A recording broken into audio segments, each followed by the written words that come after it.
Hello, dear viewer, and thank you for joining me on day 2 of reading the Bible together. Today, we are reading Genesis chapter 3 and 4 from the Old Testament, as well as Matthew chapter 2 from the New Testament. Let's start. Genesis chapter 3, Human Disobedience. Now the snake was the most cunning animal that the Lord God had made. The snake asked the woman, "Did God really tell you not to eat fruit from any tree in the garden?" "We may eat the fruit of any tree in the garden," the woman answered, "except the tree in the middle of it. God told us not to eat the fruit of that tree or even touch it. If we do, we will die." The snake replied, "That's not true. You will not die. God said that because He knows that when you eat it, you will be like God and know what is good and what is bad."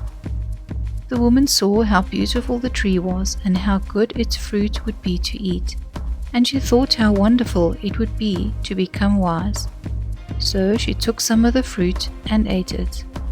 Then she gave some to her husband, and he also ate it. As soon as they had eaten it, they were given understanding and realized that they were naked. So they sewed fig leaves together and covered themselves. That evening they heard the Lord God walking in the garden, and they hid from Him among the trees. But the Lord God called out to the man, "Where are you?" He answered, "I heard you in the garden.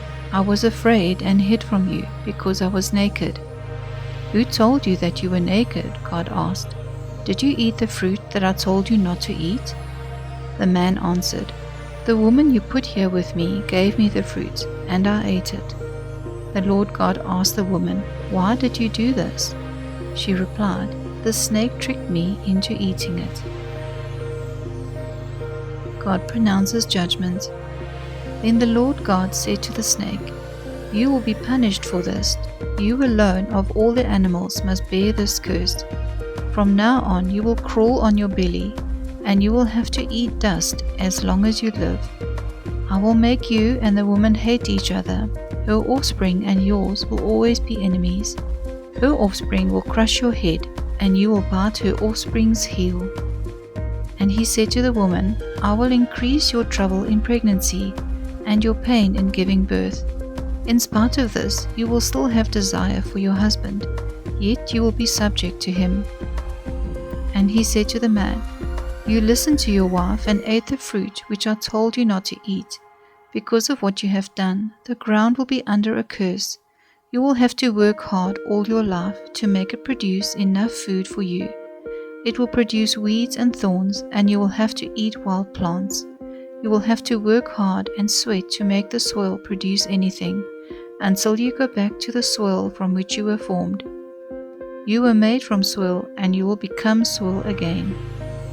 Adam named his wife Eve because she was the mother of all human beings. And the Lord God made clothes out of animal skins for Adam and his wife, and He clothed them. Adam and Eve are sent out of the garden.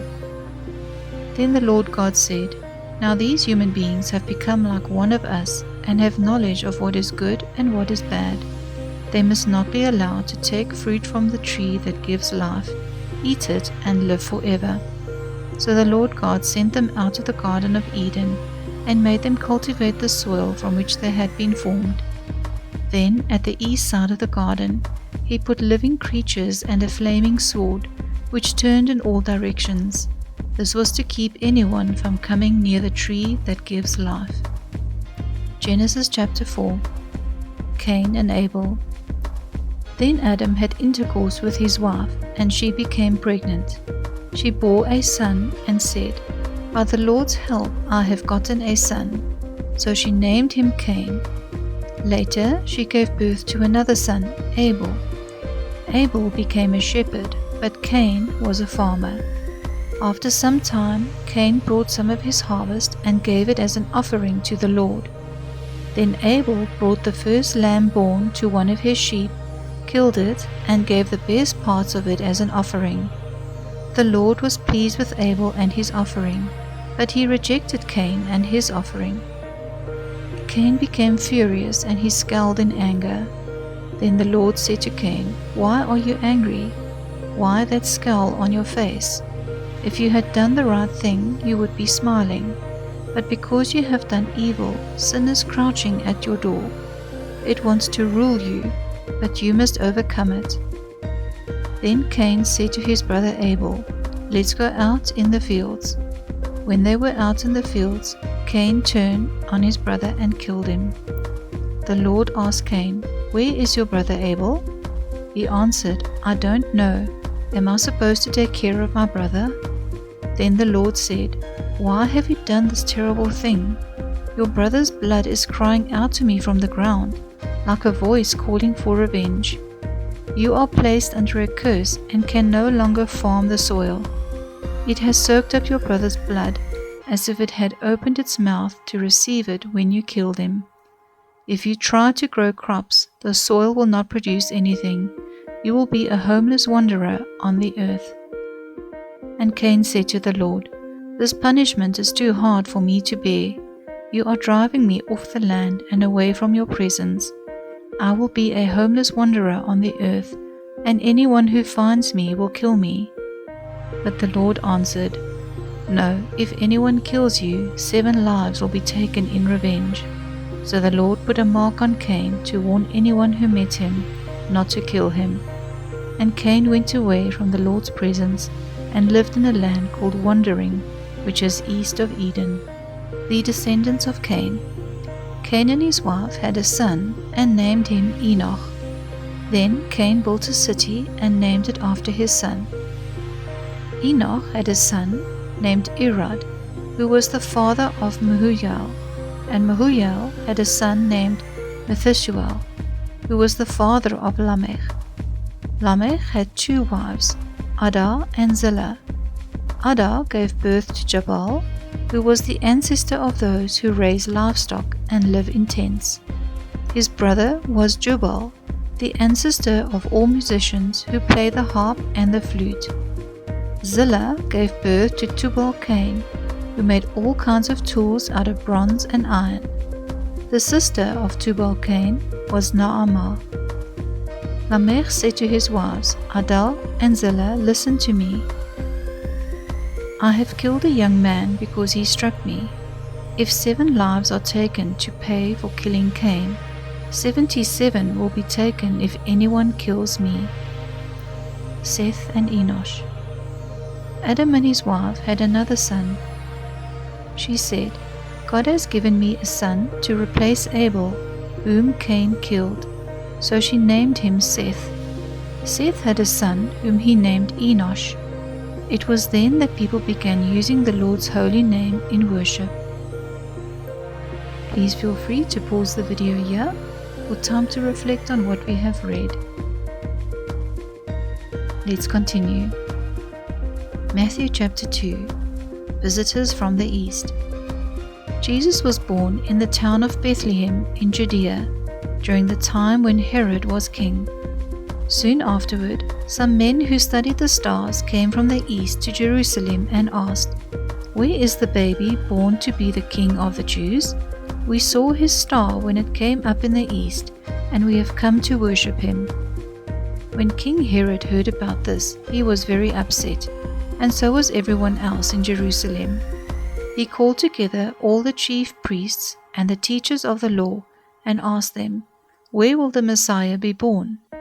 "In the town of Bethlehem in Judea," they answered, "for this is what the prophet wrote. Bethlehem in the land of Judah, you are by no means the least of the leading cities of Judah. For from you will come a leader who will guide my people Israel." So Herod called the visitors from the east to a secret meeting and found out from them the exact time the star had appeared.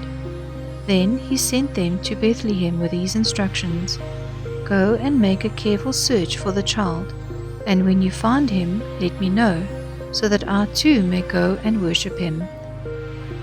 And so they left, and on their way they saw the same star they had seen in the east. When they saw it, how happy they were! What joy was theirs! It went ahead of them until it stopped over the place where the child was. They went into the house, and when they saw the child with his mother Mary, They knelt down and worshipped him. They brought out their gifts of gold, frankincense, and myrrh, and presented them to him. Then they returned to their country by another road, since God had warned them in a dream not to go back to Herod. The escape to Egypt. After they had left, an angel of the Lord appeared in a dream to Joseph and said, "Herod will be looking for the child in order to kill him. So get up, take the child and his mother, and escape to Egypt, and stay there until I tell you to leave." Joseph got up, took the child and his mother, and left during the night for Egypt, where he stayed until Herod died. This was done to make come true what the Lord had said through the prophet, "I called my son out of Egypt." The killing of the children. When Herod realized that the visitors from the east had tricked him, he was furious. He gave orders to kill all the boys in Bethlehem and its neighborhood who were 2 years old and younger. This was done in accordance with what he had learned from the visitors about the time when the star had appeared. In this way, what the prophet Jeremiah had said came true. A sound is heard in Ramah, the sound of bitter weeping. Rachel is crying for her children. She refuses to be comforted, for they are dead. The return from Egypt. After Herod died, an angel of the Lord appeared in a dream to Joseph in Egypt and said, "Get up, take the child and his mother, and go back to the land of Israel, because those who tried to kill the child are dead." So Joseph got up, took the child and his mother, and went back to Israel. But when Joseph heard that Archelaus had succeeded his father Herod as king of Judea, he was afraid to go there. He was given more instructions in a dream, so he went to the province of Galilee and made his home in a town named Nazareth. And so what the prophets had said came true. He will be called a Nazarene. Please feel free to pause the video here for time to reflect on what we have read. That's it for today, and I hope that you'll join me in the next video. Wishing you a graceful morning, day, or evening.